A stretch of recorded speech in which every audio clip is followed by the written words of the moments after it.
يعني نحضر الفرح الأسطوري ده وناخد هدايا كمان، دي حاجة ولا ألف ليلة وليلة. ده أبرز تعليق من المتابعين بعد انتشار صور وفيديوهات حفل زفاف البلوجر اللبنانية الشهيرة يمنى خوري، أو زي ما هي مشهورة على السوشيال ميديا دكتورة يومي، واللي قلبت الدنيا بحفل زفافها الأسطوري على ضفاف بحيرة كومو في إيطاليا. الفرح كان كله فخامة ورومانسية من أول المكان لحد فساتينها اللي شبه أميرات القصص الخيالية. يمنى ظهرت في الفرح بثلاث فساتين غير بعض، أولهم فستان ملكي من دار أزياء إيطالية عريقة بأكمام منسدلة وتطريزات دقيقة وديل طويل، ومع الخلفية الساحرة للقصر الإيطالي كانت فعلا شبه الأميرة اللي الكل يبص عليها.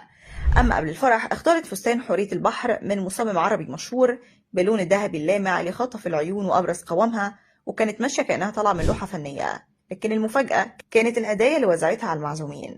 يمنى عرضت على انستجرام شنط من ماركات عالمية، وكل شنطة جواها هدايا فخمة زي مروحة يدوية عليها صورة قصر زفاف، وشنطة يد أنيقة، وزجاجة عطر بيضاء، وعلبة نحاسية فيها صور لأكلات ومعالم إيطاليا الساحرة. الفرح كان عبارة عن فيلم سينما، وكل الحضور قالوا إنهم مش هينسوا الليلة دي طول عمرهم. وبسبب فخامة الفرح تصدر الترند والكل بقى بيتكلم عنه. وفي ناس قالت إنهم بالغوا في التكلفة، لأن حسب بعض المواقع الفرح كلف ملايين الدولارات وحضروا أكبر النجوم في العالم. قولوا لنا رأيكم في حفل زفاف اللي تصدر ترند على السوشيال ميديا.